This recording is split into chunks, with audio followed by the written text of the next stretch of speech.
ప్రతి బిడ్డ, లైవ్ చూస్తున్న ప్రతి బిడ్డ ఐలరా, మీరే సంఘాలకు వెళ్తున్నారో నాకు తెలియదు, ఒక అన్నగా, దేవుని ప్రతినిధిగా, దేవుని పక్షాన నిలబడి అర్థిస్తున్నాను, నా చేతులు జోడించి బ్రతిమలాడుకుంటున్నాను. మీరే సంఘాలకు వెళ్తున్నారో ఆ సంఘాలలో ఈ తరపు బర్నబాలుగా దేవుని సన్నిధిలో బ్రతుకుదురుగాక. అయ్యా, బర్నబా బర్నబా బర్నబా అంటున్నారు, ఏంటి ఆయన ప్రత్యేకత? ఒక 5 విషయాలు. అపోస్తుల కార్యం చూడండి,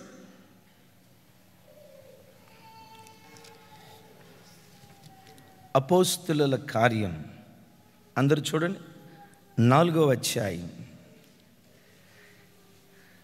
36వ వచనం.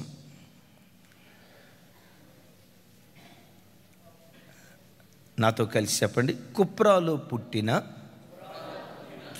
లేవీయుడగు యోసేపు అను ఒకడు ఉండెను, అతనికి అపోస్తులులో హెచ్చరిక పుత్రుడు అని అర్థమిచ్చు బర్నబా అను పేరు పెట్టి ఉండిరి. ఒకసారి చూడండి, బర్నబా బర్నబా అని మనం ఉంటున్నాం కదా. వాస్తవంగా ఆయన పేరు బర్నబా కాదు, అతని పేరు యోసేపు, జోసెఫ్.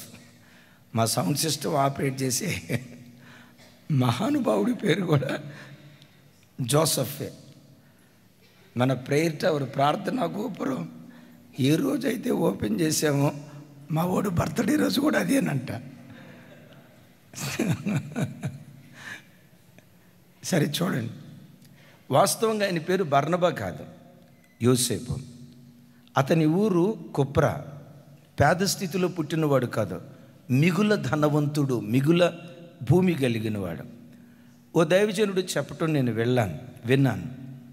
సైప్రస్, కుప్రా అనేది బహుగా దీవించబడిన ప్రాంతం. కుప్రా అనే దీవిలో కోట్లకు పడగెత్తిన కోటీశ్వరులు ఉంటారట. హైదరాబాద్లో మాదాపూర్ అని అంటంతో హైదరాబాద్లో కోకాపేట కదా తమ్ముడు,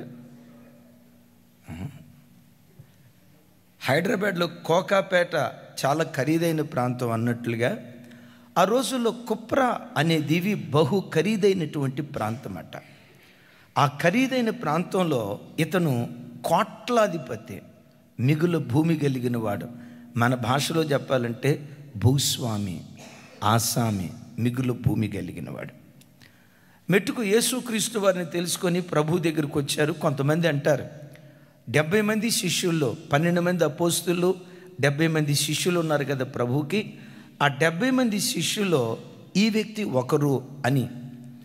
మెట్టుకు అపోస్తులతో కలిసి సేవ చేస్తున్న దినాల్లో అపోస్తులు అతనికి ముద్దు పేరు పెట్టారు. ముద్దు పేరు మన భాషలో చెప్పాలంటే నిక్నేమ్. అసలు పేరేంటి? యోసేపు. ముద్దు పేరేంటి? బర్నబా.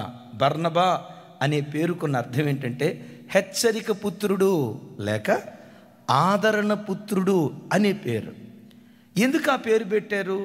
ఈ ముద్దు పేరు పెట్టడానికి కారణం ఏంటంటే ఇతడు ఎక్కడికి వెళ్ళినా కృంగిన వాళ్ళని ఆదరిస్తాడు, ధైర్యం చెడిన వారికి ధైర్యం ఇస్తాడు, బలహీనపడిన వారిని బలపరిచే మాటలతో ప్రోత్సహించి చేయూతనిచ్చి పైకి లేవనెత్తి మెట్టుకు ఒక తన్ని తన పిల్లలను ఆదరించినట్లుగా బర్నబా ప్రజలను ఆదరించేవాడు. అట్ దట్ సేమ్ టైం ఎవరైనా దారి తప్పితే, ఎవరైనా పొరపాటు చేస్తే, నానా ఇలా చేయటం తప్పు, జీవం కలిగిన దేవుని చేతిలో పడుట భయంకరం, దేవుని సన్నిధికి వచ్చిన తర్వాత మనం ఇలా బ్రతకూడదు అని ఒకవైపు ఆదరణ, ఇంకొక వైపు హెచ్చరిక, ఈ 2 కార్యక్రమాలు ప్యారలల్గా చేస్తూ రావటాన్ని బట్టి అపోస్తులు అతనికి పెట్టిన ముద్దు పేరేంటంటే, నీ పేరు యోసేపు మాత్రమే కాదయ్యా, నీ పేరు యోసేపు మాత్రమే కాదయ్యా, బర్నబా అని పిలుస్తారని ఒక ముద్దు పేరు, చక్కటి పేరు పెట్టారు. అపోస్తులు ఆయనకి పెట్టిన పేరు బర్నబానే. అమ్మా నా వైపు చూడండి, మీరుంటున్న సంఘాల్లో ప్రజలు మీకు పెట్టిన ముద్దు పేరేంటి? కొంతమందిని చూసి సిస్టర్ గయ్యాలి ముద్దు పేరు, మిస్టర్ పేనాసి ఇదొక ముద్దు పేరు. మిస్టర్ గర్విష్టి అదొక ముద్దు పేరు. నేను ఒక సేవకుడి దగ్గర సేవ చేసేటప్పుడు పెద్ద ఆయన చెప్పారు, మన మందిరానికి శాంతకు వస్తుంది, వాళ్ళ ఇంటికి వెళ్ళి ప్రేయర్ చేసి రండి అయ్యా అని. వాళ్ళ ఇల్లు ఎక్కడ వివరాలన్నీ ఇచ్చారు. ఆ రోజుల్లో సెల్ ఫోన్ ఈ వ్యవస్థ లేదు. ఆటో తీసుకొని ఆ ఏరియాకి వెళ్ళాం. అక్కడ ఒక టెలిఫోన్ బూత్ ఉంది. సార్, ఇక్కడ శాంతక్క అనే ఒక అక్క ఉంది కదా, ఎక్కడ వాళ్ళ ఇల్లు అంటే ఆయన నా వైపు ఎగాదెగా చూసి అన్నారు, గడిచిన 10 సంవత్సరాలు బట్టి ఇక్కడ నేను టెలిఫోన్ డబ్బా పెట్టుకున్నా. ఈ వీధిలో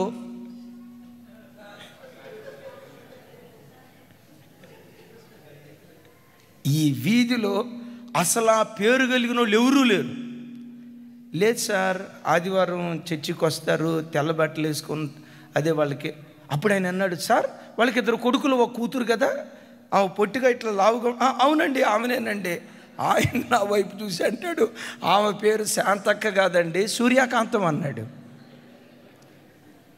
అది సూర్యకాంతం కాదండి, ఆమె వాళ్ళ తాతల ముత్తాతల కాలం నుంచి క్రైస్తవులు సూర్యకాంతం ఎట్టుంటుందంటే, ఒకప్పుడు ఆమె పేరేంటో మాకు తెలియదు, రికార్డుల్లో పేరేంటో మాకు తెలియదు. ఈ కుళాయి దగ్గర నీళ్లు పట్టుకోవటానికి వచ్చేటప్పుడు ఆమె వస్తుంటే టైగర్ వస్తుందిరోయ్, టైగర్ వస్తుందిరోయ్, గడగడ గడగడ వణుకుతాం సార్.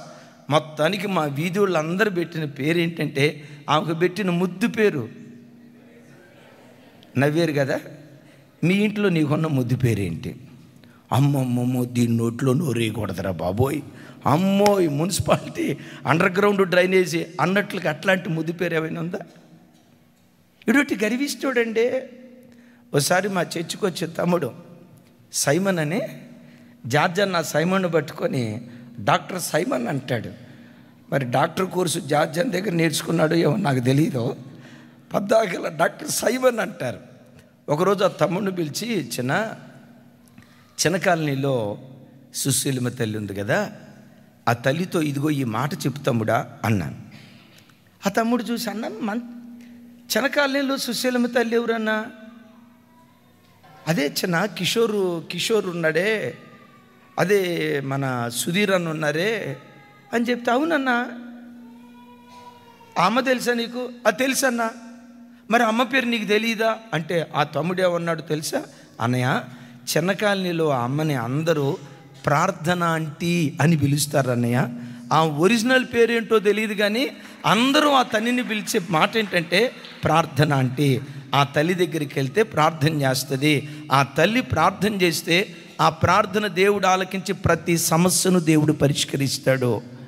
ఆ తల్లి పేరు వాస్తవంగా సుశీల. సంఘం ఏ ముద్దు పేరు పెట్టింది చెప్పండి? చెప్పాలి. ప్రార్థనా తల్లి అనే ముద్దు పేరు పెట్టింది. ఇతని ఒకప్పుడు పేరు యోసేపు. చూడండి, ఒకప్పుడు పేరు యోసేపు, కానీ సంఘం అతనికి పెట్టిన పేరేంటి? దైవజనమ, ఆదరణ పుత్రుడు. ఈయన ప్రాముఖ్యంగా ఎవరిని ఆదరించాడో తెలుసా? సేవలో క్రొత్తగా వచ్చిన పౌలును తాను ఆదరించిన ఆదరణ, తాను ప్రోత్సహించిన ప్రోత్సాహం ఇంత అంత కాదు. చూడండి ఆ మాటలు, అపోస్తలుల కార్యాలు. అందరు మీ బైబిల్ తెరిచి 9వ అధ్యాయం, అందరూ 26వ వచనం నుంచి నేను చదువుతాను. అపోస్తలుల కార్యం 9వ అధ్యాయం 26వ వచనం. నాతో కలిసి, అతడు యెరూషలేములోనికి వచ్చి శిష్యులను కలుసుకొనుటకు యత్నము చేసెను గాని అతడు శిష్యుడని నమ్మక అందరూ అతనికి భయపడిరి. 26వ వచనం గంభీరంగా చెప్దాం. అయితే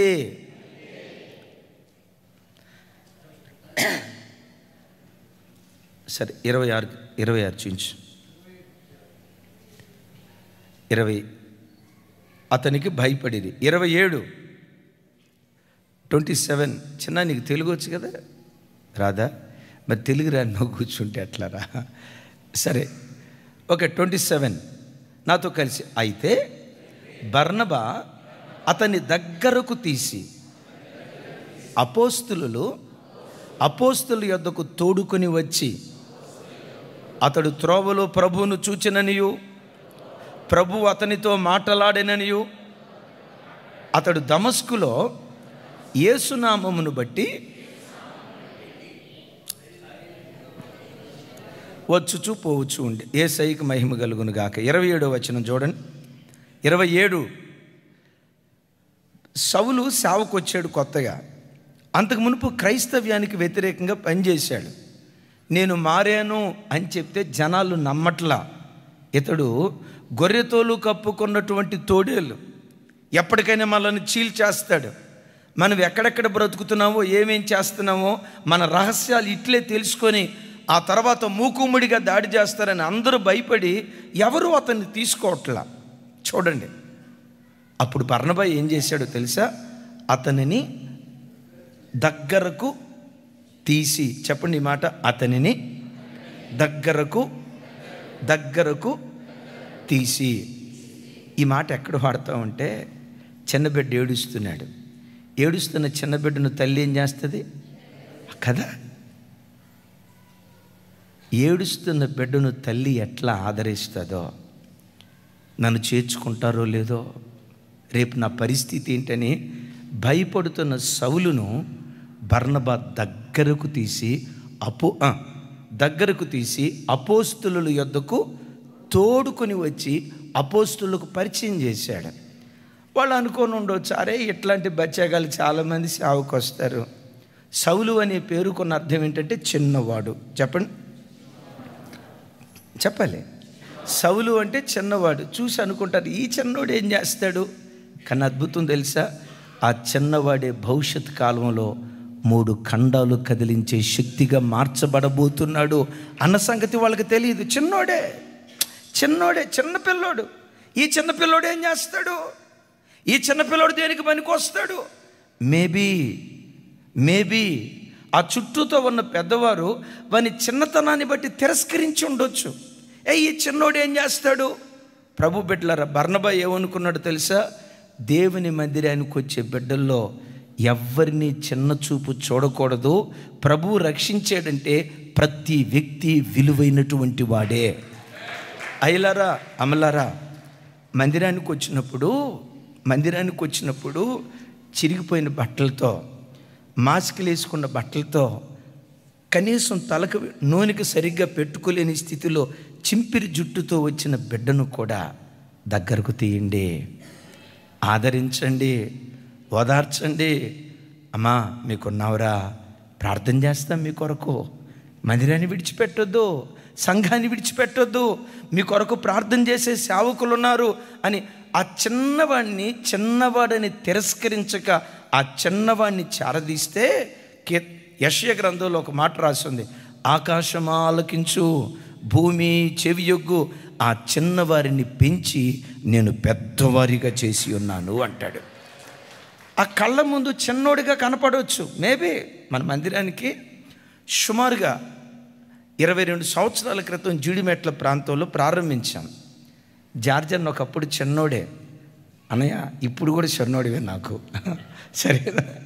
ఒకప్పుడు చిన్నోడు జార్జన్న యూత్గా ఉన్నప్పుడు మందిరానికి వచ్చాడు. ఎంత గొప్ప సేవకుడు అవుతాడని నేను అనుకోలే. కానీ ఒకటి చెప్తా, ధైర్యంగా చెప్తా, ఆ బిడ్డకు తండ్రి ఎట్లుంటాడో తెలియదు, తల్లి కూడా చిన్న వయసులోనే కోల్పోయారు. జార్జన్ అడిగితే ఏమంటాడో తెలుసా? జెర్మీ అన్న మా నాన్న, జ్యోతక్క మా అమ్మ. ఎప్పుడు నా బిడ్డ నన్ను కూర్చి మాట్లాడేటప్పుడైనా మా అమ్మ నాన్న అంటాడు, రెండో మాట రాదు. ఆ బిడ్డని చారదీశాం. ఈరోజు వేల కొలది ప్రజలకు దీవెన కారణంగా మారిపోయాడు. ఇలా 1, 2 కాదు, ఎన్నో చెప్పుకుంటూ రావాల్సి వస్తే, ఒక తమ్ముడు పాలిటెక్నిక్ చదువుకొని నెలకు 13,000 రూపాయలు సంపాదించేవాడు. ప్రార్థన చేయించుకోవటానికి వచ్చాడు. మాకున్న గుణం ఏంటంటే, ధనవంతుడా పేదవాడా అప్రస్తుతం. ఒకే రక్తంతో ధనవంతుడిని కడిగాడు, అదే రక్తంతో పేదవాడిని కడిగాడు. సో యేసయ్య రక్తంలో నుండి ప్రతి విశ్వాసిని చూడటం ప్రభు మాకు నేర్పాడు. వాడు వచ్చిన కారును బట్టో, హోదాను బట్టో, అంతస్తును బట్టో కాదు, ఆ చిన్న పిల్లవాడికి ఎంత ప్రేమ పంచామంటే అంత ప్రేమ పంచాం. బీటెక్ పూర్తయింది, ఎంటెక్ పూర్తయింది. ఒకప్పుడు నెలకి 1300 దశంభాగం ఇచ్చే ఆ అబ్బాయి ఈరోజు నెలకొచ్చి 35,000 రూపాయలు దశంభాగం ఇస్తాడు. సరే, దశంభాగం వాళ్ళ ప్రక్కన పెట్టండి. ఆ భార్యాభర్తలిద్దరూ మరి ఆ స్థాయికి నువ్వు ఎప్పుడు వెళ్తావు రత్నాకర్ అన్న, నా వైపు చూడండి, అది మా ఇద్దరికీ అర్థమవుతుందిలే. కానీ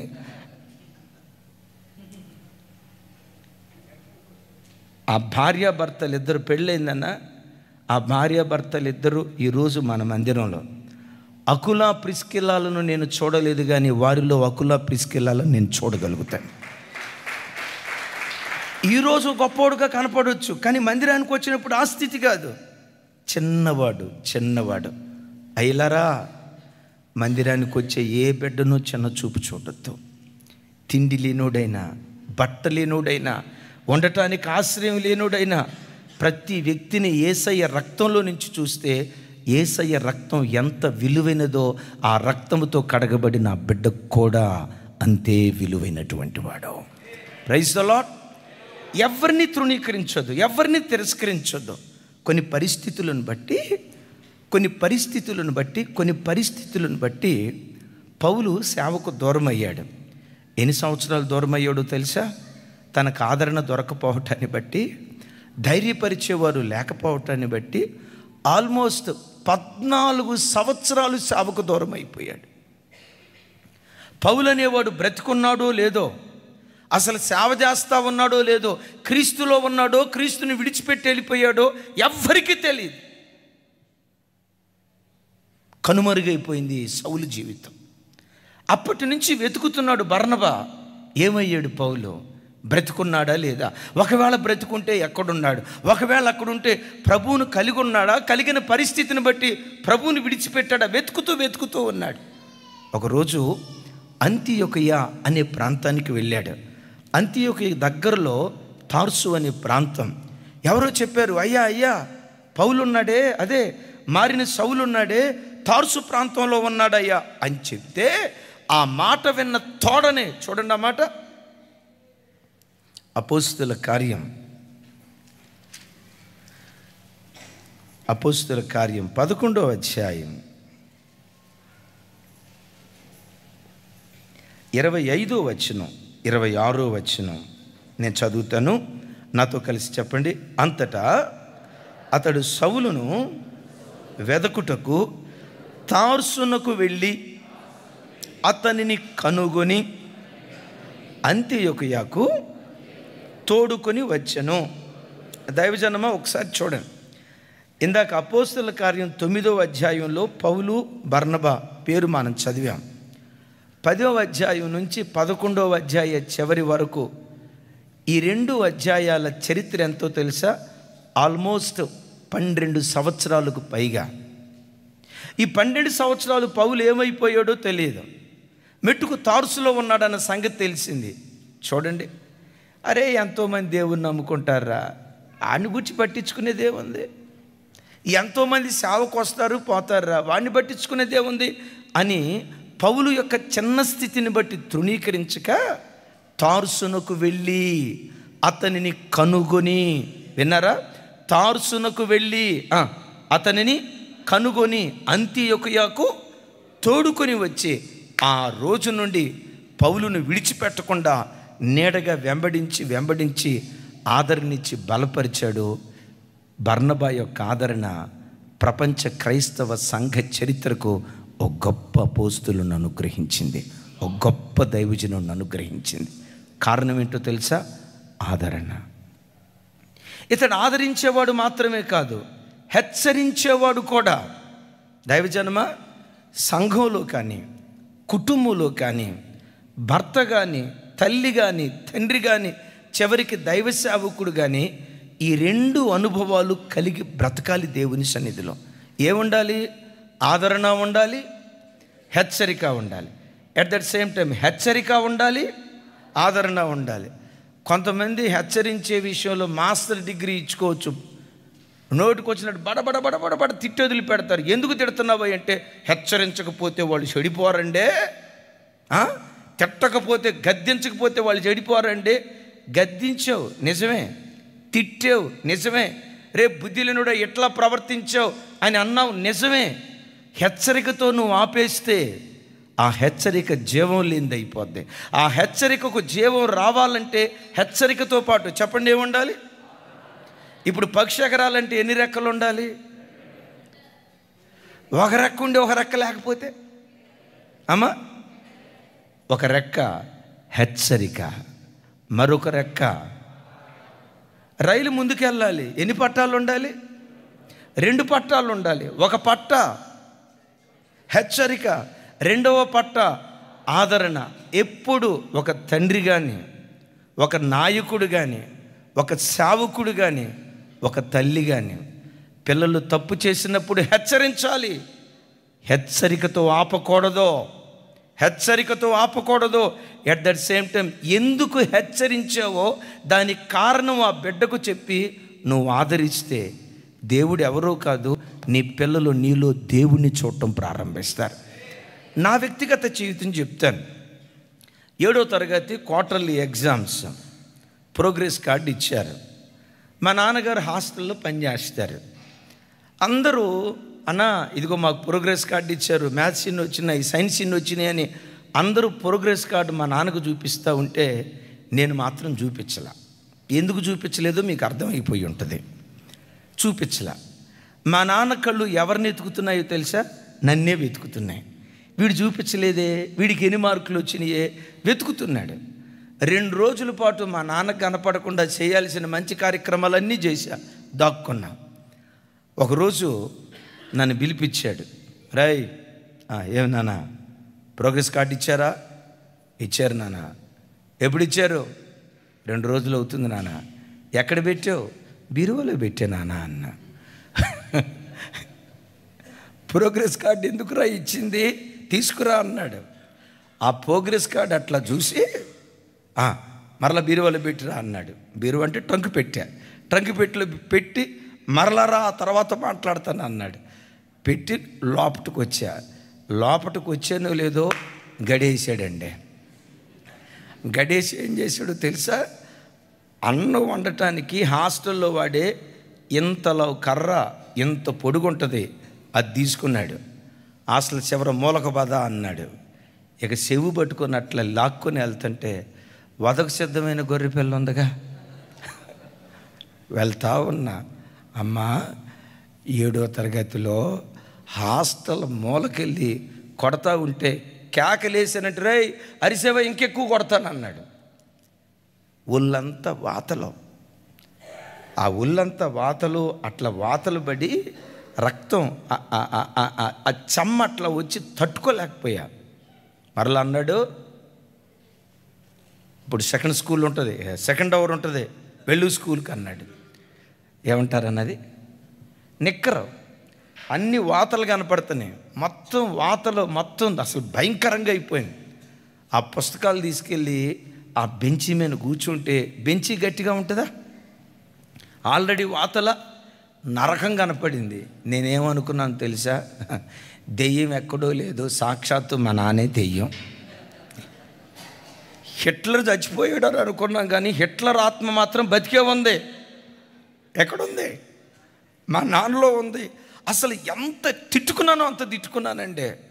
ఆ చిన్న వయసులో నేనేమనుకున్నాను తెలుసా? చూడండి బిడ్డలారా, పిల్లల్ని తిట్టడం ఒకటే నేర్చుకోకండి, తిట్టాలి. హెచ్చరించటం ఒకటే నేర్చుకోకండి.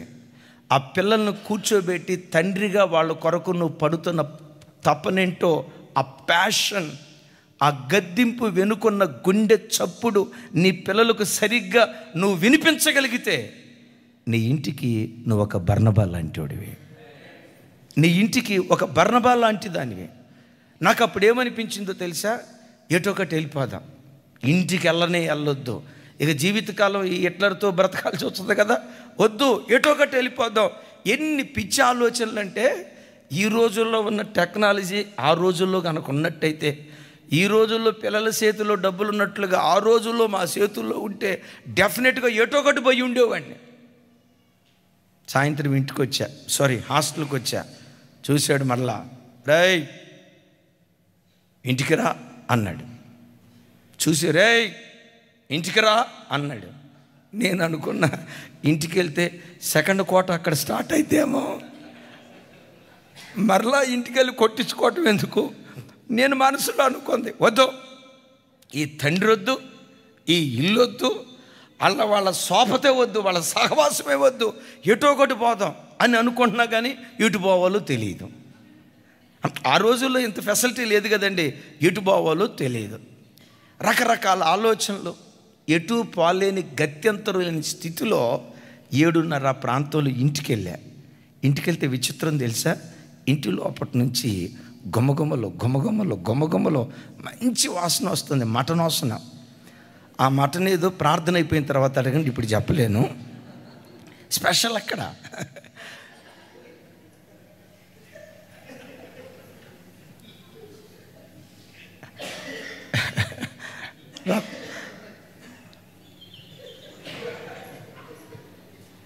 రత్నాకరాన్ని ఏదో చెప్తున్నాడు, మల్లెపువ్వా?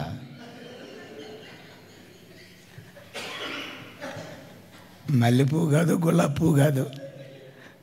సరే చూడండి, ఆ గుమగుమలో ఆ వాసన చూసిన తర్వాత అనుకుంటున్నా, ఎంతకు నన్ను ఎందుకు పిలిచినట్టు, అంటే ఫుల్గా తిని నన్ను కొడతాడా ఏంటి, అసలు రకరకాల ఆలోచనలు.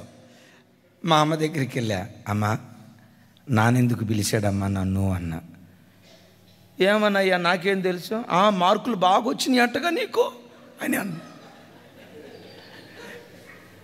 ఏం చేయాలో అర్థం కాక ఆయనకు తగ్గదే ఈవిడ కూడా, ఏదో అంటారు కదా రెంతకు తగ్గ బొంత అంటారు కదా, మా నాన్నకు తగ్గదే ఈమె కూడా అట్లాగే సన్నాయి పడుతుందని చెప్పి ఏం చేయాలో ఇంట్లో లోపల తిరుగుతున్నా. మా నాన్న, అమ్మాయి భోజనం పెట్టు అన్నాడు. కూర్చున్నాడు ఆయన. ఇంకో ప్లేట్ పెట్టు అన్నాడు. రెండో ప్లేట్ ఎవరికా అని చూస్తున్నా. రెండో ప్లేట్ పెట్టింది మా అమ్మ. రేయ్ వచ్చి కూర్చో అన్నాడు. ఆ ప్రక్కనే కూర్చోబెట్టాడు. మా అమ్మ అన్నం వేసింది, మటన్ వేసింది. ఇక ఆ వాసన ఇప్పటికి ఇది ఎప్పుడు 40 సంవత్సరాల క్రితందమ్మా, ఎప్పటికీ నేను మర్చిపోలా అనే లోపే ఆయన ఏం చేశాడో తెలుసా, నన్ను ఇట్లా దగ్గరకు తీసుకొని గుండెల మీద పెట్టుకొని, రే కోపంతో కొట్టలేదురా, నీ మీద కోపం కదా, నా కొడుకువి, నా కలలు నీ ద్వారా సహకారం చేయాలని నేను ఆశపడుతున్నా. నువ్వు తెలివి కలిగినోడు రా, నువ్వు జ్ఞానం కలిగినోడు రా. నేను హాస్టల్లో వర్కర్గా పనిచేస్తున్నా. నా ఆశ ఏంటో తెలుసా, 4th క్లాస్ ఎంప్లాయీగా హాస్టల్లో పనిచేస్తూ ఉంటే ఏదో ఒకరోజు ఇదే హాస్టల్కి నువ్వు గెజిటెడ్ ఆఫీసర్గా రావాలిరా, గెజిటెడ్ ఆఫీసర్గా రావాలి.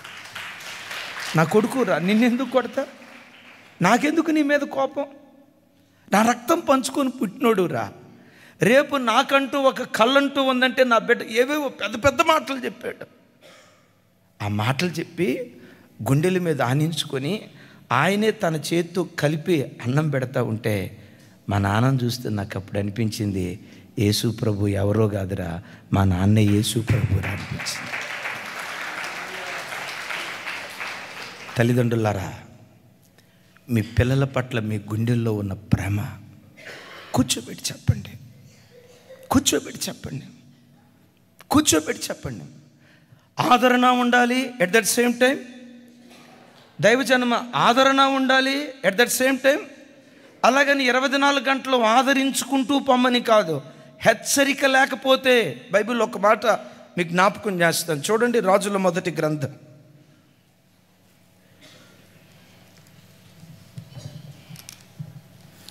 రాజుల మొదటి గ్రంథం అందరూ చూడండి ఒకసారి. రాజుల మొదటి గ్రంథం 1వ అధ్యాయం, 1 Kings 1st chapter 6th verse, 6వ వచనం. నాతో కలిసి, అతని తండ్రి నీవు ఎలాగూ ఏల చేయుచున్నావని అతని చేత ఎప్పుడునూ విచారించి అతనికి నొప్పి కలుగు చేయలేదు.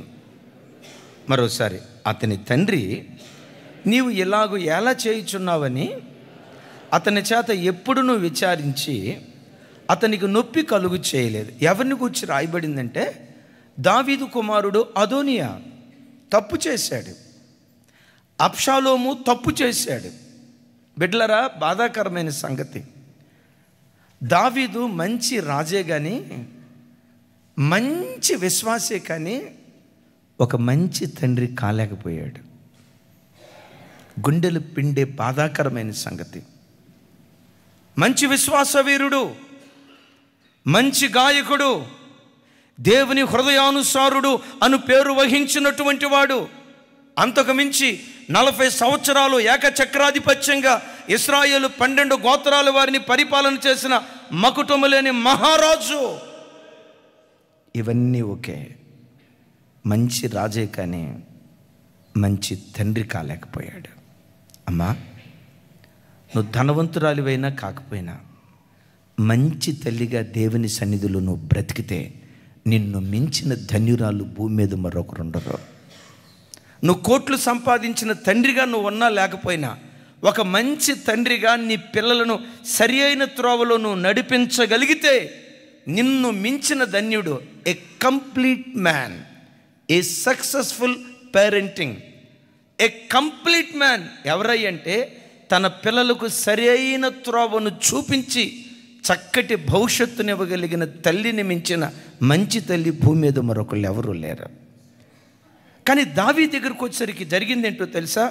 అదోనియా తప్పు చేశాడు, ఒక్క మాట అనలేదు. చూడండి, అతని తండ్రి నీవు ఎలా చేయుచున్నావని అతని చేత ఎప్పుడును విచారించి అతనికి, అమ్మో నేనేమన్నంటే వాడు అలుగుతాడేమో, నేనేమన్నంటే వాడు బాధపడతాడేమో, ఈ రాత్రి భోజనం చేయడేమో, ఈ రాత్రి అంతా ఏడుస్తాడేమోనని దావీదు గారాభంగా పెంచాడు. ఎప్పుడు ఒక మాట నేర్చుకోండి, పాత నిబంధనలో యాజకుని చేతిలో ముండ్ల గరిట అని ఒక గరిట ఉంటుంది. చెప్పండి, ఏ గరిట? ముండ్ల గరిట. ఆ గరిట ఏం చేస్తుందంటే బలిపీఠం మీద మాంసాన్ని కాల్చేటప్పుడు కొన్ని మాంసపు మొక్కలు ఎగిరెగిరి పడతాయి. ఓ మాట, ఎగిరెగిరి పడే మొక్కలు మామూలు మొక్కలా, కొవ్విన మొక్కలా? చెప్పండి, పర్వాలేదు. కొవ్విన మొక్కలు. కాస్త కొవ్విన మొక్కలకు ఎగురుడు ఎక్కువ. అది సంఘంలోనైనా ఇంట్లోనైనా ఎక్కడైనా కాస్త కొవ్వు పట్టిన మొక్కలకి ఎగురుడు ఎక్కువ. ఈ కొవ్విన మొక్కలు ఎగురుతూ ఉంటే, ఎగిరి నేల మీద పడిపోతూ ఉంటే యాజకుడు ఏం చేస్తాడో తెలుసా? ఆ ముండ్ల గరిటను తీసుకొని ముండ్ల గరిటతో కొవ్వు పట్టిన మొక్కలను గుచ్చేస్తాడంతే. గుచ్చినప్పుడు అది కాలి బూడిదైపోతుంది. బూడిదగా మిగిలిపోయిన ఆ శేషాన్ని పాళెం వెలుపలికి తీసుకుని వెళ్తాడు. అంటే అది అప్పుడు అంగీకరించబడింది. ఎందుకు అంగీకరించబడింది?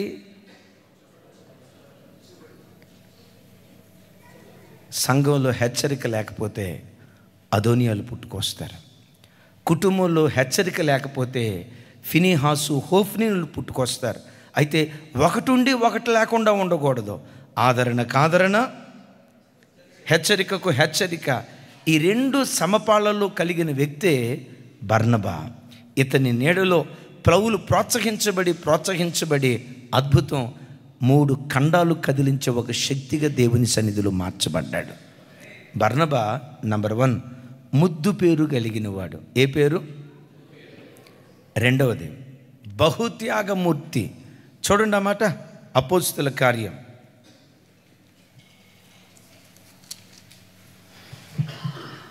4వ అధ్యాయం 37వ వచనం. 4వ అధ్యాయం, తమ్ముడు కొంచెం బ్యాక్, 36th 36. నాతో కలిసి మాట చెప్పండి. ఇతడు భూమి గలవాడయుండి దానిని అమ్మి దాన్ని వెల తెచ్చి అపోస్తుల పాదముల యొద్ద పెట్టెను. ఎంత భూమి కలిగినోడట? మిగుల భూమి కలిగినోడు, విస్తారమైన భూమి కలిగినోడు. ఇతడు సేవకు వచ్చేటప్పుడు ఏం చేశాడు తెలుసా? తన భూమిని అమ్మి ఎవరి పాదాల దగ్గర పెట్టారట? అపోస్తుల పాదముల దగ్గర పెట్టారు. రాజశేఖరయ్య గారు ఎప్పుడు చెప్తారు, ఆ కాలంలో ఉన్న అపోస్తులట వారి పాదాల దగ్గర డబ్బు ఉండేదట. డబ్బు పాదాల కింద ఉండేది, అభిషేకం వారి తల మీద కుమ్మరించబడుతూ ఉండేది. అభిషేకం వాళ్ళ తల మీద ఉండటానికి కారణం ఏంటంటే ధనానికి అంత ప్రాధాన్యత ఇవ్వాల, డబ్బుకు అంత ప్రాధాన్యత ఇవ్వాల, డబ్బును తృణప్రాయంగా ఎంచారు. ఈరోజు టీవీలో ఏ స్పీకర్ను చూసినా, ఇక నేను దీని గురించి చెప్పేదానికంటే రాజశేఖరయ్య గారు బహు వివరంగా చెప్తారు. ఏ స్పీకర్ను చూసినా, ఏ సేవకుని చూసినా డబ్బును గూర్చి చెప్పకుండా ముగించే ప్రసంగం ఒక్కటి కూడా లేదు. డబ్బు అనే జబ్బు, డబ్బు అనే గబ్బు ప్రజలకు బట్టి కూర్చున్నా లేచిన. ఒకప్పుడు ప్రజలందరి గుండె lub dub lub dub lub dub lub dub అనేదట. ఇప్పుడు అందరి గుండె డబ్బు డబ్బు డబ్బు డబ్బు. చర్చికి వెళ్ళారా? డబ్బు డబ్బు డబ్బు డబ్బు డబ్బు డబ్బు డబ్బు డబ్బు. ఎక్కువ ప్రధాన భూమిక డబ్బు పోషిస్తున్నట్లుగా చూస్తున్నాం. సేవకొచ్చి కోట్లుగా పడగెత్తిన వాళ్ళు ఉన్నారు. కానీ దైవజనుడు ఎవరో తెలుసా? తన కలిగినది యావత్తు అమ్మి అపోస్తుల పాదముల యొద్ద పెట్టుచూ వచ్చాడట. హల్లెలూయా. దైవజనమా, ఆ కాలంలో బర్నబా ఎలా సేవ నిమిత్తం వెదజల్లుతూ వచ్చాడో, నేనేదో ముఖస్థుతి కోసం పొగడటానికి నేను చెప్పట్లేదు. మన మధ్యలో ఉన్న మన ఆత్మీయ తండ్రి దైవజనులు రాజశేఖరయ్య గారు వాస్తవంగా సేవలో తనకు వచ్చింది నిజంగా చాలామంది సేవకులాగా దాచిపెట్టుకుంటే ఈ పాటికి ప్రశాంతానికి 3 అపార్ట్మెంట్లు కట్టించి ఉండేవాళ్ళు. సువర్ణక్క నాన్న గురించి అసలు బాధపడాల్సిన పని ఉండేదే కాదు. అంటే ఇప్పుడు బాధపడుతుందని కాదు నేను అనే మాట. పెద్దక్క అయ్యో మా నాన్న ఇంతకాలం సేవ చేసి మా కోసం ఏమీ ఈ రోజుకి కారణం ఏంటో తెలుసా? అయ్యగారికి సేవలో డబ్బు రాలేదని కాదు, మదనపల్లి నుంచి వచ్చిందో లేదో నాకు తెలియదు, కానీ అనేక ప్రాంతాలకు సేవ నిమిత్తం వెళ్ళినప్పుడు, కష్టపడి దేవుని సేవ చేసినప్పుడు ఆ పిలిచిన బిడ్డలు చాలా కానుకిచ్చేవాడు. ఆ వచ్చిన డబ్బు ఏం చేసేవాళ్ళు తెలుసా? వెధవరాండ్రకు ఖర్చు పెట్టేవాడు. At that same time Elishama Bible school, ఆ బైబిల్ స్కూల్లో కొన్ని వందల మంది సేవకులకు దైవజనుడు తర్ఫీదు ఇచ్చాడు. చాలాసార్లు నాకు ఆదామన్న చెప్తూ ఉండేవాళ్ళు, ఆదామన్న కృపారావు గారు మీది ఫస్ట్ బ్యాచేనా? మీది సెకండ్ బ్యాచే ఫస్ట్ బ్యాచ్? ఫస్ట్ మీ బ్యాచ్ అని ఆదాం గారు. ఆదామని ఎప్పుడూ చెప్తూ ఉండేవాళ్ళు, అమ్మా అయ్యా వాళ్ళు గంజి తిని హాస్టల్లో పిల్లలకు అన్నం పెట్టారట, వాళ్ళు గంజి దాగి నిజంగా అమ్మిచ్చిన సహకారం. ఆ రోజు పేతురు వారికి సేవలో ఆయన భార్య సహకరించినట్లుగా దైవ సేవకులకు ఆ తల్లి సహకారం ఇచ్చి ఇక్కడ తర్ఫీదయ్యే సేవకులకు వాళ్లకు కడుపు నిండా భోజనం పెట్టి వాళ్ళు గంజి దాగి పండుకున్న దినాలు ఉన్నాయట. ఆ సేవకుని ప్రయాసం వ్యర్థంగా లేదు. తూర్పుగోదావరి, పశ్చిమ గోదావరి, గుంటూరు, కృష్ణా ఆ ప్రాంతాలకు వెళ్తే వందల మంది సేవకులను బ్రతికించిన సేవకుడు ఈ సేవకుడు. వచ్చిన డబ్బంతా సేవ కొరకు వెదజల్లారు. సువర్ణక బాధపడకండి, ఆ తండ్రి చేసింది మీకు, మీ పిల్లల పిల్లలకు, మీ పిల్లల పిల్లలకు 100 దీవెన దేవుడు అనుగ్రహిస్తాడు. ఎందుకో తెలుసా? మరచిపోవటానికి ఆయన అన్యాయస్తుడైన దేవుడు. లేఖనం అంటుంది, ప్రభువునందు మీ ప్రయాసము వ్యర్థము కాదు అని ఎరిగి. సంగమా, నీ కొరకు నువ్వు పడిన ప్రయాసం వ్యర్థమైపోద్దేమో, నీ పిల్లల కొరకు నువ్వు పడిన ప్రయాసం వ్యర్థమైపోద్దేమో, నీ భర్త కొరకు నువ్వు పడిన ప్రయాసం వ్యర్థమైపోద్దేమో, నీ భార్య కొరకు నువ్వు పడిన ప్రయాసం వ్యర్థమైపోద్దేమో. ఒక మనుష్యుడు దేవుని కొరకు పడిన ప్రయాసం ఎప్పటికీ ఎన్నటికీ వ్యర్థం కాదు. ఒక రోజు వస్తుంది, బారు వడ్డీ, చక్రవడ్డీ, భూచక్రవడ్డీ, ఎన్ని రకాల వడ్డీలు ఉన్నాయో అవన్నీ కలిపి నీ ఒడిలో నా దేవుడు వేస్తాడు. నీ పిల్లలు దాన్ని అనుభవించేటట్లుగా దేవుడు కృప చూపిస్తాడు. ఇతడు మిగులు భూమి కలిగిన వాడట. తన భూమిని అంతా అమ్మి ఎక్కడ పెట్టాడు? చెప్పాలి ఎక్కడ పెట్టాడు? మీతో ఒక మాట, దేవుడు మిమ్మల్ని ఆశీర్వదిస్తే కాదు, ఏ రోజుకైనా మీరు ఆశీర్వదించబడతారు.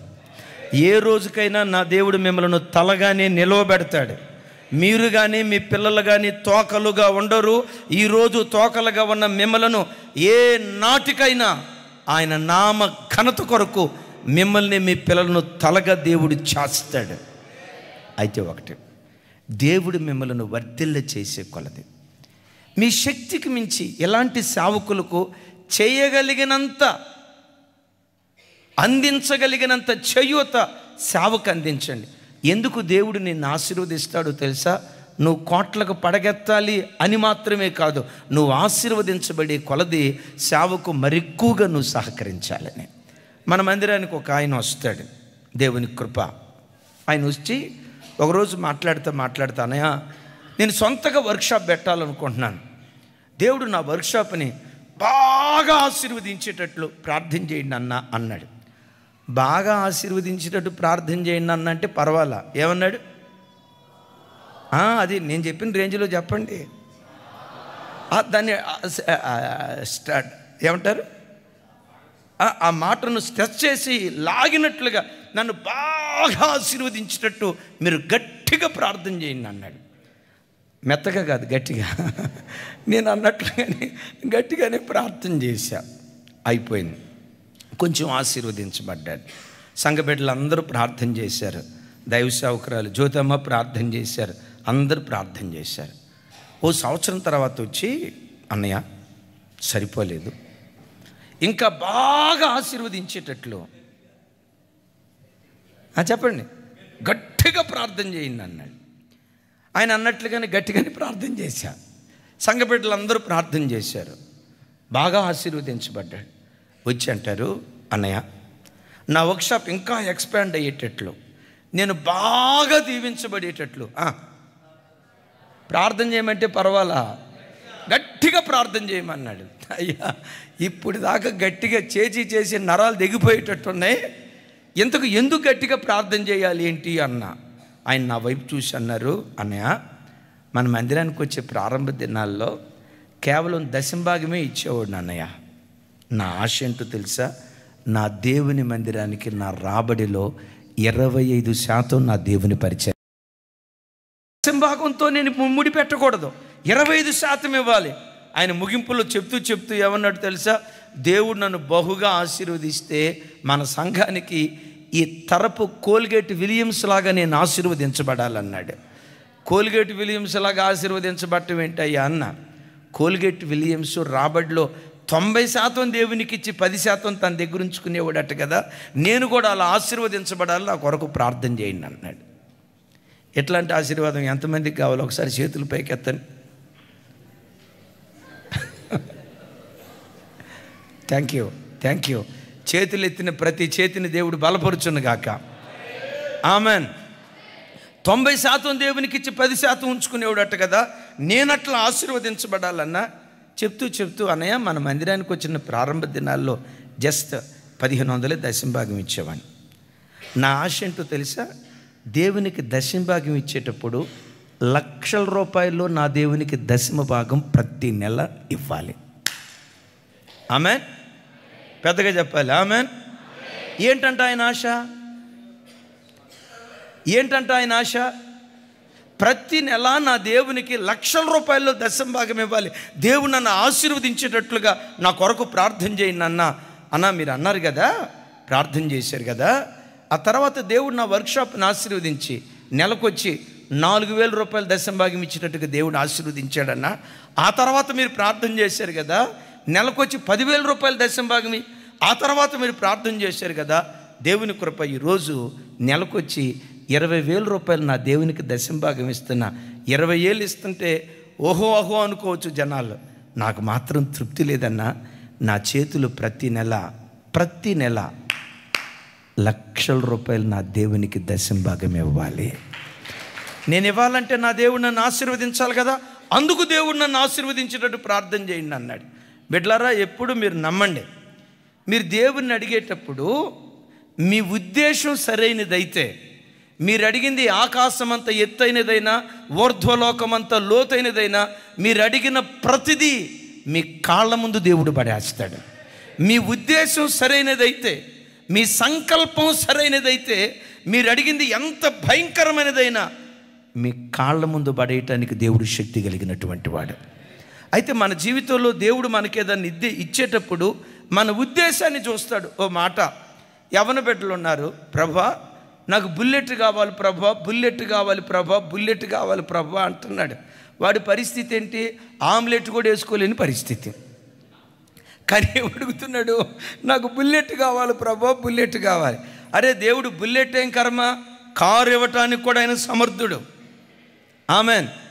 సరే, బుల్లెట్ అడిగేటప్పుడు ఇది ఎందుకు బుల్లెట్ అడుగుతున్నాడు ఆలోచిస్తాడు దేవుడు, ఉద్దేశాన్ని చూస్తాడు. ఒకవేళ ఆ యవ్వనస్తుడు ఉద్దేశం, అయ్యా నాకే గనక బుల్లెట్ ఇస్తే మా ప్రశాంత్ అన్నను ప్రతిరోజు సాయంత్రం నా బుల్లెట్ మీద ఎక్కించుకొని ఎక్కడో ఒక చోట సువార్త కోటానికి వెళ్తారు కదా, అన్నం తీసుకొని వెళ్తానయ్యా, నా వాహనాన్ని నీ పరిచర్యలో వాడతానయ్యా, నా వాహనాన్ని నీ రాజ్య వ్యాప్తి కొరకు వాడతానయ్యా, నాకు ఇచ్చిన వస్తువులను సామాగ్రిని నాకు ఇచ్చిన ధనాన్ని నీ పరిచర్య కొరకు నేను వాడతానయ్యా. అది ఒక మనుషుని ఉద్దేశం అయితే బుల్లెట్ ఏం కర్మ, విమానం ఇవ్వటానికి కూడా దేవుడు వెనకాడ్డాం. ఆమెన్. ఉద్దేశం అది కాకుండా ప్రభువా నాకు బుల్లెట్టి, ప్రభువా నాకు బుల్లెట్టి, ప్రభువా నాకు బుల్లెట్టి అని 24 గంటలు అంటున్నాడు. ఎందుకురా వీడికి బుల్లెట్ అని దేవుడు ఆలోచిస్తాడు.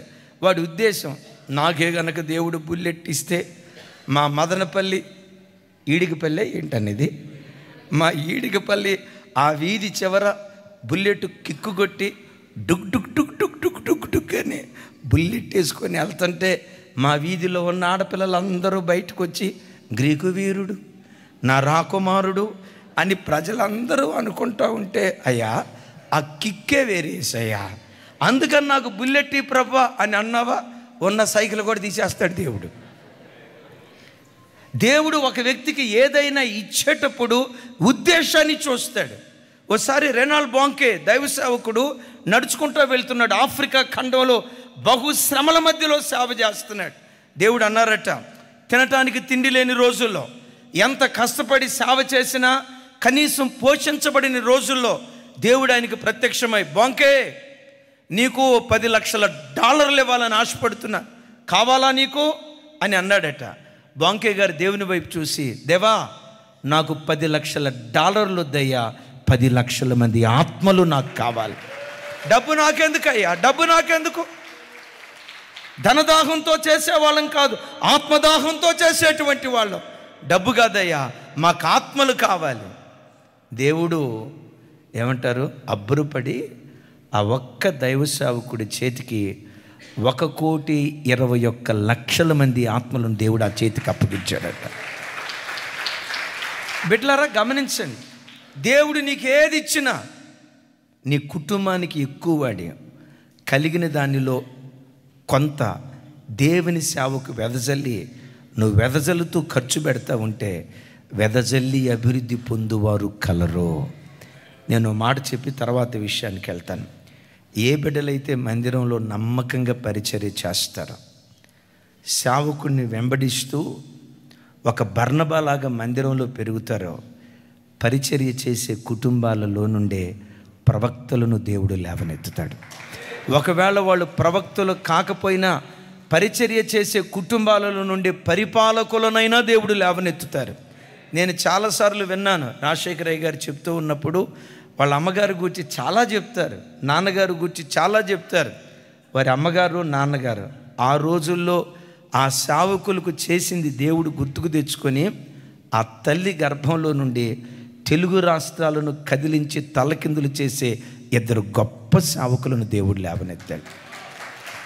అయ్యగారు ఇప్పుడు చెప్తున్నారు, అయ్యా అమ్మ ఎంతమంది అయ్యా సేవకులు? మన కుటుంబం నిన్న చెప్పినట్టున్నారు 13 మంది.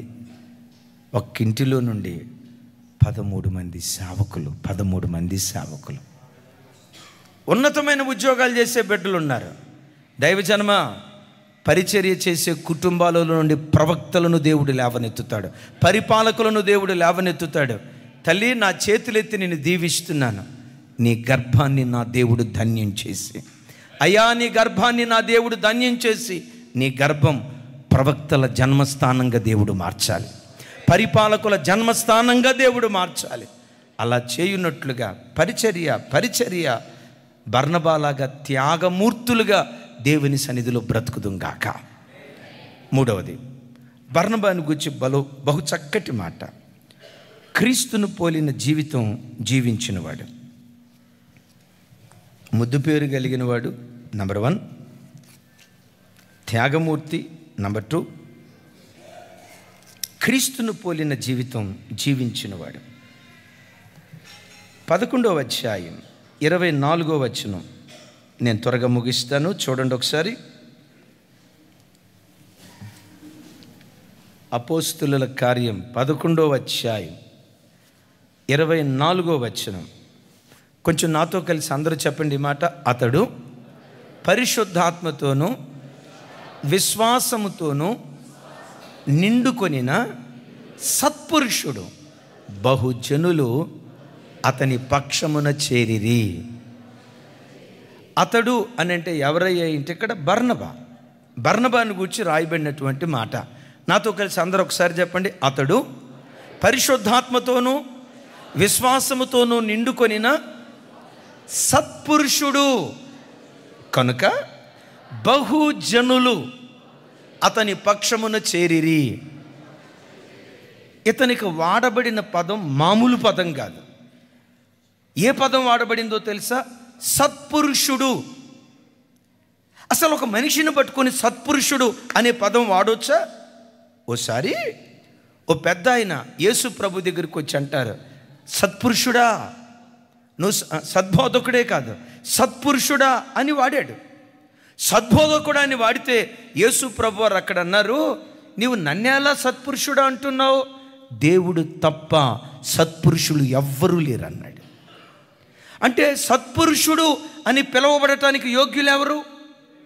చెప్పాలి. సత్పురుషుడు అని పిలువబడటానికి యోగ్యుడు దేవుడు ఒక్కడు మాత్రమేనని స్వయాన యేసు ప్రభు వారు అన్నారు.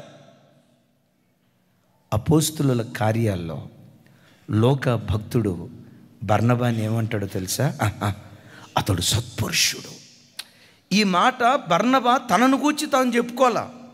బర్నబా గూర్చి ఎవరన్నారు? మాట్లాడాలి. ఈ గ్రంథం రాసింది ఎవరయ్యా అంటే లోకాభక్తుడు బర్నబాను గూర్చి ఏమంటాడంటే అతడు సత్పురుషుడు అని ఎవరిని అంటారయ్య అంటే చూడండి, సామెతల గ్రంథం 12వ అధ్యాయం 2వ వచనం అనుకుంటా. సామెతల గ్రంథం 12వ అధ్యాయం 2వ వచనం చూడండి.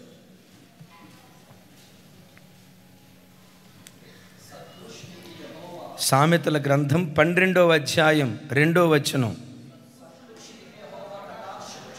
నాతో కలిసి చెప్పండి. సత్పురుషునికి యెహోవా కటాక్షము చూపును, దురాలోచనలు గలవాడు నేరస్తుడని ఆయన తీర్పు తీర్చును. బిడ్లరా ఒకసారి చూడండి. ఒక్క మాటలో గన్ షాట్గా చెప్పాలంటే సత్పురుషుడు అంటే చివరికి ఆలోచనల్లో కూడా పాపం లేకుండా పవిత్రంగా బ్రతకటానికి ప్రాకులాడేవాడు సత్పురుషుడు. విన్నారు ఈ మాట? అమ్మా అర్థమైంది నేను చెప్పిన మాట? చూపిస్తున్నా కదా. ఆలోచనల్లో కూడా పాపము చేయకుండా ఆలోచనలను కూడా పవిత్రంగా కాపాడుకునేవాడు సత్పురుషుడు. బర్నబా ఎవరట? సత్పురుషుడు అని రాస్తుంది. నేనంట ఓ భక్తుడు ఇలా అంటాడు, మనిషి శరీరంతో పాపం చేయకపోవచ్చు, మనస్సుతో పాపం చేయనివాడెవడు? ఆలోచనలతో పాపం చేయనివాడెవడు? హృదయపు తలంపులతో పాపం చేయనివాడెవడు? ఒక భక్తుడు ఇలా అంటాడు, మనిషి మంచం మీద చేసే పాపం కంటే మనస్సులో అధికమైన పాపం చేస్తాడట. కొంచెం వినటానికి ఇబ్బంది ఉన్నా వాస్తవం అది. మంచం మీద చేసే పాపం కంటే మనస్సులో అధికమైన పాపం చేస్తాడు. కానీ సత్పురుషుడు ఎలా ఉంటాడో తెలుసా? మనస్సులో కూడా దురాలోచనలు రాకుండా ఆలోచనలను పవిత్రంగా కాపాడుకునేవాడు.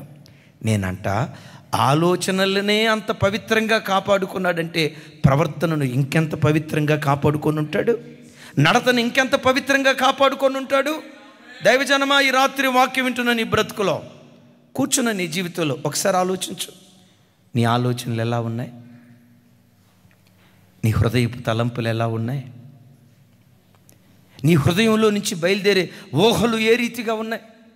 ఒకవేళ దారి తప్పాయా? ఈ రాత్రి వాక్యం వింటుండగా దేవా, హృదయపు తలంపుల్లో కూడా నేను తప్పిపోకుండా, ఆలోచనల్లో కూడా తప్పిపోకుండా పవిత్రమైన తలంపులు నా గుండెల్లో కుమ్మరించాయా, పవిత్రమైన ఆలోచనలు నా హృదయంలో కుమ్మరించాయా, ఆలోచనల్లో కూడా పాపము చేయని ఓ నిష్కలంకమైన జీవితం నాకు దయచేయ్యా అని బర్నబాను చూసి యేసు నామములో మనం నేర్చుకుందాము గాక. అలాంటి సత్పురుషునికి ఎవరు కటాక్షం చూపిస్తారట? సత్పురుషునికి యెహోవా కటాక్షము చూపునుగాక. ఈ రాత్రి వాక్యం వింటున్న దైవజనమా, లైవ్లో దేవుని వాక్యం వింటున్న అశేష జనమా, నా చేతులెత్తి మిమ్మల్ని దీవిస్తున్నాను. ఎవరు మీ పట్ల కటాక్షం చూపినా చూపకపోయినా దేవుడైన యెహోవా కటాక్షం మీ కుటుంబం మీదకి రాత్రి దిగివచ్చునుగాక. దేవుని కటాక్షం మీ పిల్లల మీదకి దిగివచ్చునుగాక.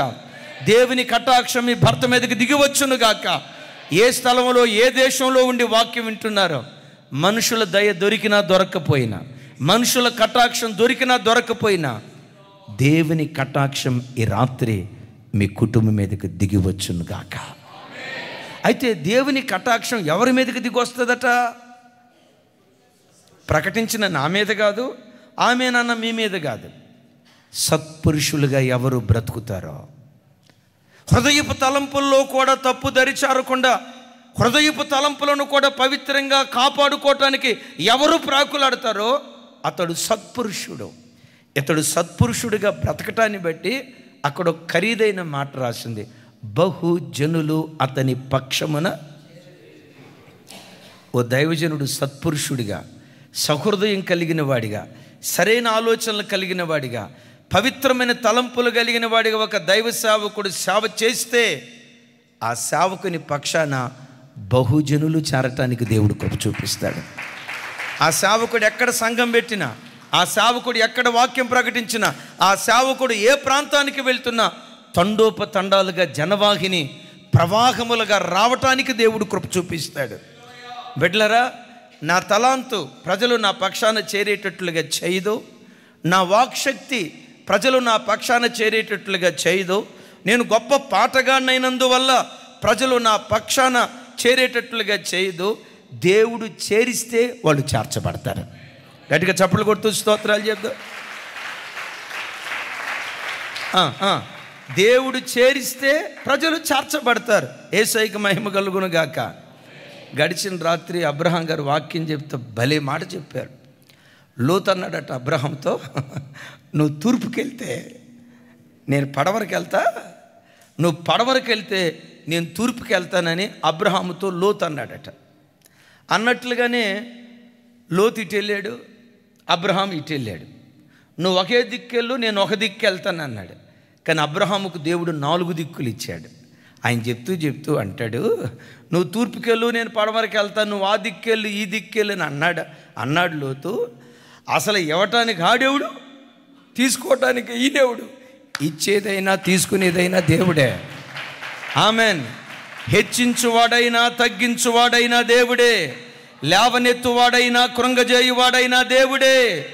ఒక దైవ సేవకుని పక్షాన ప్రజలను చేర్చేది కూడా దేవుడే, దేవుడే, దేవుడే. బర్నబా ఎక్కడికి వెళ్ళినా బహుజనులు. ఎంతమంది? చెప్పాలి ఎంతమంది? బహుజనులు అతని పక్షమున చేరిని. ఎవరి పక్షాన దేవుడు చేరుస్తాడంటే చెప్పాలి సత్ పురుషులు. సత్పురుషులు ఎవరు? దురాలోచన లేనివాడు సత్పురుషుడు. అయిలారా, ఒకవేళ ఇంతవరకు నీ క్రియలు దారి తప్పినవైతే, ఆలోచనలు దారి తప్పినవైతే, సత్పురుషునిగా నీ ఎదుట నేను బ్రతకాలి ప్రభా, నా పాపపు జీవితం అంతా విడిచిపెడతా, ఈ రాత్రి నుండి నూతన సృష్టిగా నేను మారతా. అయ్యా, నన్ను కనికరించు, దేవునికి నువ్వు అప్పగించుకో. ఆ తరపు బర్నబాను దేవుడు కనికరించినట్లు, ఆ తరం ఆయన మీదకి కటాక్షం దేవుడు కుమ్మరించినట్లు, ఈ రాత్రి దేవుడైన యెహోవా కటాక్షం నీ మీదకు దిగివచ్చునుగాక, నీ పిల్లల మీదకి దిగివచ్చునుగాక. అద్భుతం. ముగిస్తున్నాను. బర్నబా నిజమైన నాయకుడు. చెప్పండి పెద్దగా. నాయకులు చాలామంది ఉంటారు, నిజమైన నాయకులు చాలామంది ఉంటారు. ఎందుకు నిజమైన నాయకుడు అని అంటున్నాను తెలుసా? పౌలును సేవలోకి తీసుకొచ్చింది ఎవరు? బర్నబా. సేవలో బలపరిచింది ఎవరు? బర్నబా. నాకు ఈ సేవ వద్దని తార్సు పట్టణానికి పారిపోతే అక్కడికి వెళ్ళి కనుగొని తీసుకొచ్చి అతన్ని బలపరిచి అతన్ని సేవలో స్థిరపరిచింది ఎవరు? బర్నబా. మీరు బైబిల్లో ఎక్కడైనా చూడండి, ప్రారంభంలో బర్నబా పౌలు, బర్నబా పౌలు, బర్నబా పౌలు ప్రారంభంలో ఉంటుంది. ఈ మాట ఉంటుంది. అలా మనం చదువుకుంటూ అపోస్తల కార్యాలు చదువుకుంటూ వెళ్తూ ఉంటే ఇంకొన్ని చోట్లకి వెళ్ళిన తర్వాత పౌలు బర్నబా, పౌలు బర్నబా, పౌలు బర్నబా. అసలు అంతియోకియ సంఘంలో బర్నబా స్థానం ఏంటో ఒకసారి మీకు అర్థం కావాలంటే మనం బర్నబా సంగతి అపోస్తల కార్యములు ఎక్కడ చూస్తాము? 4వ అధ్యాయంలో చూస్తాం. పౌలు ప్రస్తావన ఎక్కడ చూస్తాము? 9వ అధ్యాయంలో చూస్తాం. అంటే పౌలుకు ముందే 5 అధ్యాయాలు సుదీర్ఘ సేవ చేసినటువంటి వాడు బర్నబా. అంత్యోకియ సంఘంలో పౌలు స్థానం చూస్తే 13వ అధ్యాయం చూడండి. 13వ అధ్యాయం 1వ వచనం.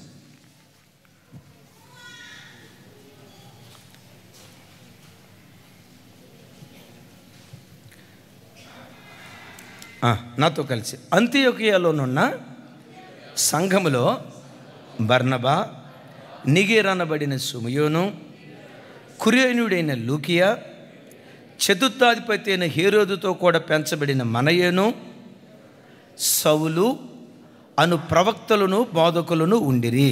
ఒకసారి నా వైపు చూసి సమాధానం చెప్పండి. అంత్యోకియా సంఘంలో ఫస్ట్ ప్లేస్, మొదటి పేరు ఎవరిది? చివరి పేరు ఎవరిది? చెప్పాలి. మొదటి పేరు ఎవరిది? మొదటి పేరు బర్నబాది. ఈ 5గురులు ఉన్న పేరుల్లో చివరి పేరు ఎవరిది? అంటే బర్నబా లీస్ట్, పౌలు సేవలో లీస్ట్. పౌలు లీస్ట్గా ఉన్నప్పుడు బర్నబా ఎక్కడున్నాడు? టాప్ మోస్ట్లో ఉన్నాడు. పౌలును బలపరిచి ప్రోత్సహించి బర్నబా పౌలు, బర్నబా పౌలు, బర్నబా పౌలు. అలా మనం చదువుకుంటూ ముందుకెళ్తే ఆ తర్వాత ఏం వస్తుందో తెలుసా? పౌలు బర్నబా, పౌలు బర్నబా. 13వ అధ్యాయం చివరికి వచ్చేసరికి పౌలు బర్నబా అనే మాట అంటే తను ముందుండి నడిపించి ఇప్పుడు ఎక్కడికి వెళ్ళాడు తెలుసా? ముందున్నవాడు వెనక్కి పౌలును ప్రొజెక్ట్ చేశాడు. ఒక గొప్ప సేవకుని ప్రపంచ దేశాలకు అందించాడు బర్నబా. ఇందాక మంచి నాయకుడు అని అన్నా కదా. లీడర్ ఏ లీడర్, లీడర్ ఏ లీడర్. చెప్పండి ఒకసారి.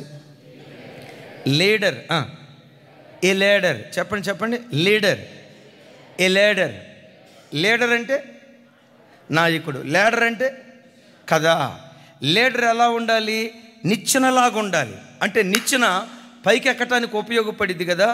ఒక నాయకుడు తన నాయకత్వపు సారథ్యంలో అనేక మంది నాయకులు పుట్టుకొచ్చేటట్లుగా, అనేకులు పైకెక్కేటట్లుగా సహకరించేవాడే నిజమైనటువంటి నాయకుడు. Praise the lord. A leader nothing but a leader. నాయకుడెప్పుడు తాను గొప్ప నాయకుడై తన నీడలో ఎవరు పెరగకుండా చేసేవాడు సరైన నాయకుడు కాదు. తాను నాయకుడై అనేకులను నాయకులుగా తయారు చేసేవాడే నిజమైనటువంటి నాయకుడు. నేను ముఖస్థుతి కోసం చెప్పట్లేదు. దైవజనులు రాజశేఖరయ్య గారు నిజమైన నాయకుడు. A legend, a legend, a legend.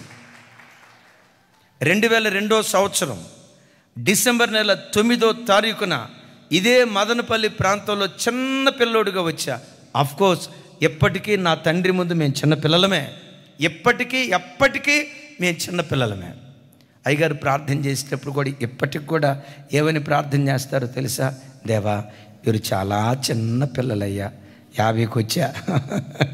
ఎప్పటికీ చాలా. ఎందుకు? తండ్రికి ఎప్పుడు మేము చిన్నపిల్లలమే, తండ్రికి ఎప్పుడు చిన్నపిల్లలమే. 2002వ సంవత్సరం డిసెంబర్ నెల 9వ తారీఖు ఇదే మదనపల్లి పట్టణంలో దైవ సేవకుడిగా నేను ఆర్డినేషన్ పొందాను. అప్పటికి అయ్యగారు మహావృక్షం. చాలా చోట్ల మర్రి చెట్టు నీడలో ఏ చెట్టు పెరగదంట. కొంతమందికి ఉండే కృపది. వాళ్ళే పెరగాల, ఆ తర్వాత వాళ్ళ పిల్లలే పెరగాల, ఇంకెవుళ్ళు పెరగటానికి అవకాశం ఇవ్వరు. కనపడితే వాళ్ళు కనపడాలా, లేకపోతే వాళ్ళ పిల్లలు కనపడాలా, అవసరమైతే అక్కడక్కడ ఎల్ఈడి స్క్రీన్లు పెట్టి వాళ్ళ పిల్లలే కనపడేటట్లుగా ప్రయాసపడతారు. కానీ మర్రి చెట్టు నీడలో మరి ఏ చెట్టు పెరగదన్నట్లుగా చేస్తారు. కానీ దైవజనుడు మహావృక్షం అయినా ఆయన నీడలో ఆయన కృపను బట్టి మేము కూడా మహావృక్షాలుగా ఎదగటానికి a leader, nothing but a leader. యేసయ్యకి మహిమ కలుగును గాక. మేము ఒక మంచి సేవకులుగా తయారవటానికి దేవుడు కృప చూపించాడు దైవ సేవకుల ద్వారా. వారిని చూసి నేను మా దైవ సేవకురాలు నేర్చుకుంది ఏంటో తెలుసా? మేము గొప్ప సేవకులం అవటమే కాదు, కావాలి, మేము గొప్ప సేవకులు అవటం మాత్రమే కాదు, మా నీడలో పెరిగే మా బిడ్డలు కూడా మాకంటే శక్తివంతులుగా మారిపోవాలి, మాకంటే శక్తివంతులుగా మారిపోవాలి. అద్భుతం చూడండి. బర్నబా పౌలు చూడండి.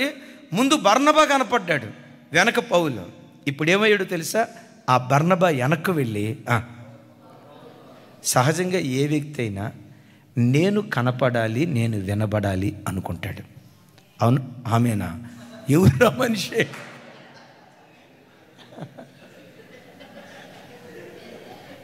ఆమెనా? నిజమే. ప్రతి వ్యక్తికి నేను కనపడాలి, నేను వినబడాలి, నాకు ప్రియారిటీ దొరకాలి, నాకు గుర్తింపు దొరకాలని ప్రతి వ్యక్తి ప్రాకులాడతాడు. ఎవరైనా ఏ మనిషి అయినానంటే తాను మరుగై ఇంకొకరిని వెలుగులోనికి తీసుకురావటానికి ఇష్టపడతాడా? అలా ఇష్టపడిన ఒకే ఒక్క వ్యక్తి, one and only the great Barnaba. అరే, తాను మరుగా ఇంకొకరిని వెలుగులోకి తీసుకురావటానికి ఎవడు రత్నాకర్ సార్ మీరు ప్రాకులాడతారా? అసలు ప్రాకులాడరా? మాణిక్యం సార్ మీరు, కృపాకర్ గారు, సహజంగా మన మనుషులం కదా. నేను కనపడాలి, నా పిల్లలు కనపడాలి, నేను వినబడాలి, నా పిల్లల మీద తప్పేం కాదు. నువ్వు కనపడాలి, నువ్వు ఎదగాలి. అట్ దట్ సేమ్ టైం నీ నీడలో అనేకులు ఎదిగేటట్లుగా నీవు ప్రాకులాడితే నిజంగా యువర్ ఎ గ్రేట్ లీడర్.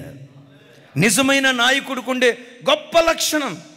దైవజనమా, బర్నబా తాను మరుగై పౌలును వెలుగులోకి తీసుకొచ్చాడు. మీతో నేనంట, స్టేజ్ మీద మీరు కనపడకపోవచ్చు, స్టేజ్ మీద మేము కనపడవచ్చు. నేనంట, మీ సహకారం లేకపోతే, బర్నబాలాగా మీరు చేయూతనిచ్చేవాళ్ళు కాకపోతే మాకు ఈ వేదిక ఎక్కడా? మా తల్లిదండ్రుల దగ్గర నుంచి ఆస్తి తీసుకొచ్చి మేము పరిచర్య చేస్తున్న వాళ్ళం కాదు. ప్రతిదీ విశ్వాసులైన మీ ద్వారా దేవుడు మాకు ఇస్తున్న విలువైనది.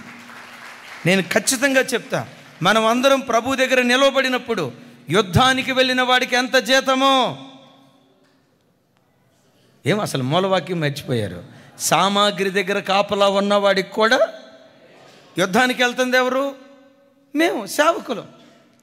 అక్కడ ఆయా ప్రాంతాలకు వెళ్ళి వాక్యాన్ని ప్రకటించి యుద్ధం చేస్తూ ఉన్నాం. కానీ యుద్ధం చేసేటట్లుగా మాకు సహకారం ఇస్తుంది. నేను ఇక్కడికి రావటంతో అయ్యగారు సహజంగా, అయ్యా ఒక మాట చెప్పొచ్చా? వద్దంట.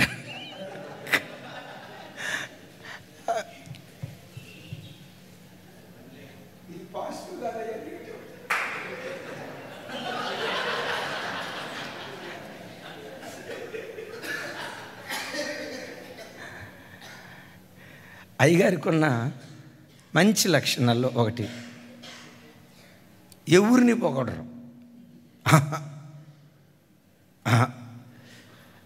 భోజనం చేసేటప్పుడు కూడా ఇన్ని సంవత్సరాల్లో అయ్యా కూర బాగుంది అన్న మాట ఒక్కసారి కూడా నేను వినలా.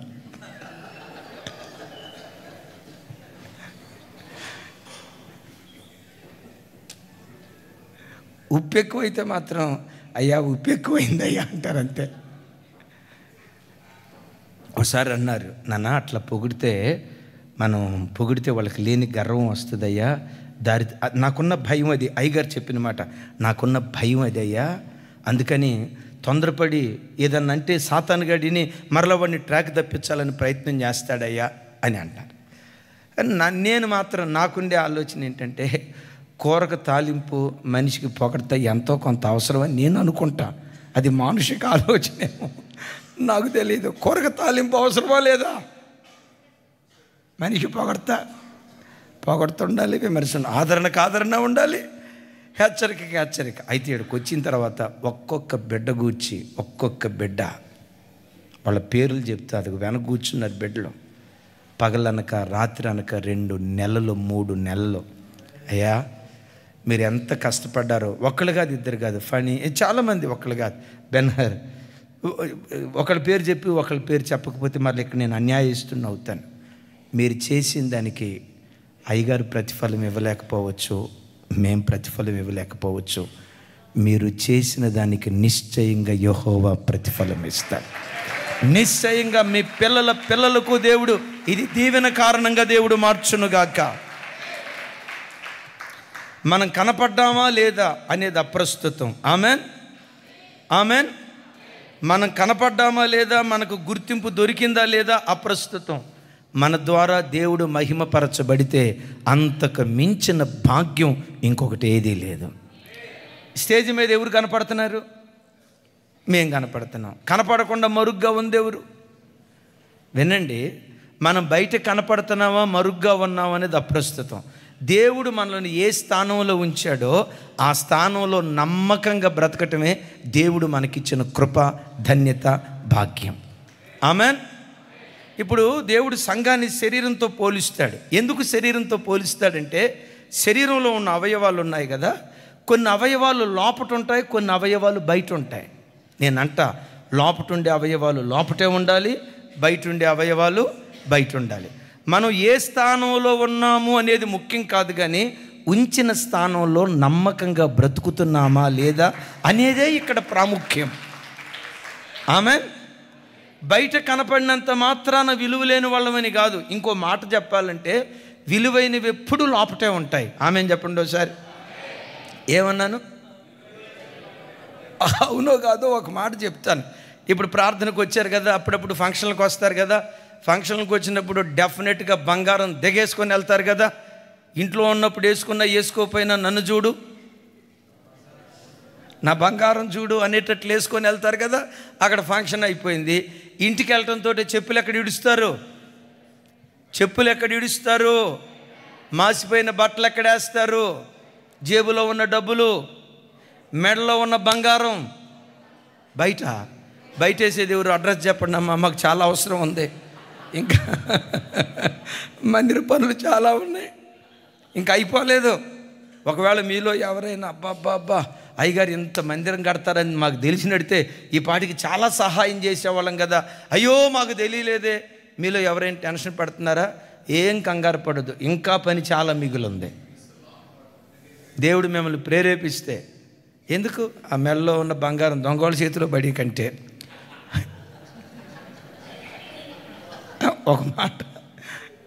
ఒక మాట దేవుని ధనాగారంలో ఉండటం అది ఆశీర్వాదమా కాదమ్మా? ఒక మాట, మన చెవులకు ఉండటం ఆశీర్వాదమా, దేవుని ధనాగారంలో ఉండటం ఆశీర్వాదమా? మీరు రెండో చెప్పారు కాబట్టి చెప్పటమే కాదు, వారు చెప్పువారు మాత్రమే కాదు, ఆమెన్. ఇప్పుడు చూడండి, బంగారం ఎక్కడ దాచిపెడతారు? బీరువాలోనే కాదమ్మా, లోపట ఇంకొకటి ఉంటుంది. అదిగో చూసారా, లాకర్ లోపట. నేనంట చెప్పులు ఇడిసిన చోటే బంగారం ఎందుకు ఎడవలా కదా? సంఘంలో నువ్వు నలుగురికి కనపట్టలేదంటే బాధపడుకో, నాకు గుర్తింపు లేదని దిగులు పడుకో. ఎందుకు నువ్వు మరుగ్గా ఉన్నావో తెలుసా? నీవు విలువైన వాడివి కనుక. దేవుని దృష్టిలో నిజమే, విలువైనవి ఎప్పుడు బయట కనపడవు. నేనంట చెట్టు ఉంది, చెట్టును చూసినప్పుడు కొమ్మలు కనపడతాయా కనపడవా? ఆకులు కనపడతాయా కనపడవా? పూత, కాయలు ఇవన్నీ కనపడతాయి. చెట్టు బ్రతకటానికి ఆధారమైన వేరు మాత్రం బయట కనపడతాం. బిడ్లారా, మీలో ఎవరైనా మాకు సంఘంలో గుర్తింపు లేదండి, బర్నబా కూడా గుర్తింపు లేదు, అయినా కృంగిపోలా. సంఘంలో మాకు గౌరవం లేదండి, మేము ఒక మూల ఉన్నట్లున్నామండి. ఎందుకు నువ్వు మరుగ్గా ఉన్నావు తెలుసా? దేవుని దృష్టిలో కానీ సేవకుల దృష్టిలో కానీ నీవు విలువైన వాడివి కనుక విలువైనవి ఎప్పుడు మరుగ్గానే ఉంటాయి. Praise the lord. నా వైపు చూడండి. చెవి విలువైందా, గుండె విలువైందా? పెద్దగా చెప్పండి, చెప్పాలి. ముక్కు విలువైందా, గుండె విలువైందా? కొన్నిసార్లు అంటాం కదా, అడిగి ముక్కే లేదంటాం. అంటే ముక్కు లేకపోయినా బతకొచ్చు. ఇప్పుడు గుండె అంత విలువైంది కదా, ఈ విలువైన గుండెను దేవుడు లోపల పెట్టాడా, బయట పెట్టాడా? నీవు ఏ స్థానంలో ఉన్నావు అనేది ముఖ్యం కాదు. దేవుడు నీ నుంచిన స్థానంలో నమ్మకంగా పని చేస్తున్నావా లేదా అనేదే ముఖ్యం. ఇంకోసారి ఈ మాట చెప్తాను, లోపట ఉండేవి లోపటే ఉండాలి, బయట ఉండేవి బయటే ఉండాలి. చూడండి, ఈ 32 దంతాలు ఉన్నాయి కదా, పెద లోపల దేవుడు పెట్టాడు, అవునా కాదా? ఇప్పుడు ఆ దంతాలు నేను లేకపోతే వీడు మొక్కెట్ట తింటాడు, నేను లేకపోతే ఎముకెక్కడ నడుస్తాడు. ఇంత విలువైన దంతాలను పట్టుకొని పెదాల చాటను దాచిపెట్టమా? No, never. నేను కూడా బయటకు వస్తాను. 2 పళ్ళు బయటకు వచ్చినాయి అనుకో అక్క, 2 పళ్ళు బయటకు వచ్చినాయి అనుకో, ఫోటోది ఆస్కార్ అవార్డు రాకపోతే నన్ను అడుగు. లోపట ఉండేవి బయట ఉండేవి. గుండె విలువైంది అని చెప్పాం కదా, ఊపిరితిత్తులు విలువైనవి అని చెప్పాం కదా, కిడ్నీలు విలువైనవి చెప్పాం కదా. మేము ఇంత విలువైనమైనప్పుడు లోపట ఎందుకు పెడతారు? మమ్మల్ని కూడా బయట పెట్టావు అని అలిగినందువల్ల దేవుడు ఒకవేళ గుండెను బయట పెట్టి, ఊపిరితిత్తులను బయట పెట్టి, కిడ్నీలను బయట పెడితే చూడండి, గుండె ఎట్లా కొట్టుకోవటం చూస్తే, కళ్ళతో అది లైవ్ చూస్తే నీ గుండె ఆగిపోద్ది. అంటే నేను చెప్పే మాట, లోపట ఉండేవి. ఏ వ్యక్తి అయినా తాను మరుగై ఇంకొక వ్యక్తిని వెలుగులోనికి తీసుకురావడానికి ఇష్టపడతాడా? ఇష్టపడ్డు. నేనంట, మీరు సంఘానికి వచ్చినప్పుడు ఎవరైనా సంఘానికి ఉపయోగపడేవాళ్ళు, పాటలు పాడేవాళ్ళు, పరిచర్యకు ఉపయోగపడేవాళ్ళు ఉంటే ప్రోత్సహించండి. నేనే పాడాలి, నేనే కనపడాలి, ఈ ఆలోచన సాతాను ఆలోచన. దీన్ని సిలువేసి నేనంట, ఆదిమ కాలపు సంఘానికి ఒక బర్నబానేమో, ఈ రాత్రి వాక్యం వింటున్న ప్రతి కుటుంబం ఈ తరపు బర్నబాలుగా దేవుని కొరకు బ్రతుకుదురుగాక.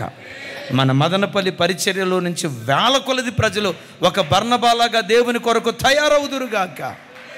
చివరికి హతసాక్షి ఈ రాత్రి మనతో మాట్లాడుతున్నాడు. అలాంటి నమ్మకమైన బర్నబాలుగా మన ఒక్కొక్కరిని కృపగల దేవుడు దీవించి వర్ధిల్ల చేయునుగాక. ఒక చిన్న ప్రార్థన, అందరూ కళ్ళు మూసుకోనండి. మహాఘనత వహించిన మా ప్రియ పరలోకపు తండ్రి, మీ శాశ్వతమైన ప్రేమను బట్టి మీ పాదములకు కోటాను కోట్ల స్తోత్రాలు, స్తుతులు చెల్లించుకుంటున్నాం. ఇంతవరకు ప్రభా, మీ దైవదాసుల ద్వారా మీరు మాతో మాట్లాడినటువంటి మీ అమూల్యమైన జీవపు మాటలను బట్టి మీ స్తోత్రాలు చెల్లిస్తూ ఉంటున్నాం.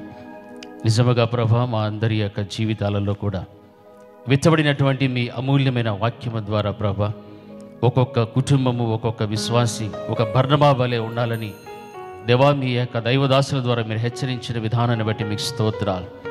దేవా, తన జీవితంలో నా తండ్రి కలిగి ఉన్నటువంటి ప్రతి విధమైనటువంటి ఆ మంచి ప్రవర్తన, మిమ్మల్ని పోలినటువంటి జీవితం, నాయకత్వం కలిగిన జీవితం, దేవా నా తండ్రి హెచ్చరించేటువంటి ఆదరణ కలిగినటువంటి పుత్రుడుగా దేవా తను కలిగి ఉన్నటువంటి ప్రతి విధమైనటువంటి నా తండ్రి ప్రభా, ఆ యొక్క జీవితాన్ని బట్టి నాయన మేము నేర్చుకోవాల్సిన పాఠము నా తండ్రి మీరు మాకు నేర్పించగలిగారు. ఈ రోజున ప్రభా నాయన మేమున్నటువంటి సంఘములలో దేవా మీ పరిచర్యలో పాలపంపులు పొందుచు నా తండ్రి ప్రభా అనేక మందిని మీ వైపునకు త్రిప్పుతూ వచ్చినటువంటి నా తండ్రి దైవ సేవకుల పక్షమున నిలబడి అయినా ఒక బర్నబావలే నా తండ్రి మేమందరము కూడా జీవించినట్లుగా మీరు మమ్మల్ని అందరినీ కూడా ఆయుత్తము చేయమని ప్రార్థన చేస్తుంటున్నాం. అటువంటి మంచి హృదయములు, మనస్సులను ప్రభా ప్రతి బిడ్డకు, ప్రతి కుటుంబానికి కూడా మీరు అనుగ్రహించమని ప్రార్థిస్తుంటున్నాం. ఇది మీ పనినైనా, మీ పరిచర్య దేవా, మీ యొక్క రాజ్య సువార్త నిమిత్తమై దేవా, మీ యొక్క రాజ్యమును కట్టు నిమిత్తమైన తండ్రి ప్రభా జరుగుచున్నటువంటి ప్రయాసలో ప్రతి వారు కూడా పాలుపంపులు పొంది దేవా జత పనివారుగా నా తండ్రి స్థిరపరచబడినట్లుగా మీరు కృప చూపించమని ప్రార్థిస్తుంటున్నాం. మీ నిత్య కృప, ప్రసన్నత, మీ దైవికమైన ఆశీర్వాదం ప్రతి బిడల మీ కుటుంబంలో కూడా మీరు స్థిరపరచమని ప్రార్థిస్తుంటున్నాను ప్రభా. ఇదిగో నా తండ్రి నాయన, ఈ యొక్క ఈడిగపల్లిలో ప్రభా దేవా నా తండ్రి నిర్మించడానికి చక్కని నా తండ్రి ప్రభా ప్రార్థనా మందిరం, ప్రార్థనా గోపురమును ప్రభా ఈ విధముగా నా తండ్రి ప్రభా నిర్మించడానికి మీ దైవదాసులు ప్రభా రాజశేఖర్ గారికి మీరు ఇచ్చినటువంటి సామర్థ్యతను బట్టి మీకు స్తోత్రాలు. బిడపక్షముగా మీరు నిలిచి ఉన్నారు నాయన. తన ద్వారా మీరు జరిగిస్తున్నటువంటి పరిచయను ఇంకను రాబో కాలంలో భవిష్యత్తులో దేవ అంచెలంచెలుగా అభివృద్ధిలోని మహాభివృద్ధిలోని మీరు నడిపించమని ప్రార్థిస్తుంటున్నాం.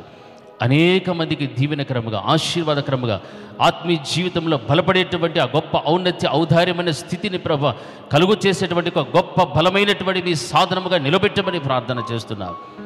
ఈ విధమైనటువంటి నా తండ్రి మీ యొక్క గొప్ప మహిమలను కార్యాలు మీరు జరిగించండి. దేవా నా తండ్రి ప్రభ, కూడి వచ్చిన ప్రతి కుటుంబాన్ని, ప్రతి బిడ్డను కూడా మీరు దీవించండి, ఆశీర్వదించమని ప్రార్థిస్తుంటున్నాను. ఈ పరిచర్య వెనుక ఉన్నటువంటి వారిని, దేవ పరిచర్య చేస్తున్నటువంటి ప్రతి కుటుంబాన్ని కూడా జ్ఞాపకం చేస్తున్నారు. బిడ్డలందరికీ నాయన రావాల్సిన మీ దీవెనలు, ఆశీర్వాదాలు మెండుగా మీరు అనుగ్రహించమని ప్రార్థిస్తుంటున్నారు. ఈ కృపలో మీరు జ్ఞాపకం చేసుకునండి. కావలసినటువంటి నా తండ్రి ప్రభ ప్రతి విధమైన దీవెన, ఆశీర్వాదాలు మీరందరికీ కూడా మీరు అనుగ్రహించండి. దేవ నా తండ్రి నాయన ప్రభ, మీ యొక్క వాక్యమును విత్తినటువంటి మీ దైవదాసులను కూడా జ్ఞాపకం తెచ్చుకుంటున్నారు. మీ బిడ్డలను కూడా మీరు దీవించండి, కుటుంబాన్ని దీవించినైనా వారి పరిచర్యను ఇంకును అత్యున్నతమైనటువంటి స్థాయిలో మీరు దీవెనకరంగా మార్చమని ప్రార్థిస్తుంటున్నాను. మాతోటి ఉన్నటువంటి దైవ సేవకులను కూడా జ్ఞాపకం చేస్తున్నారు.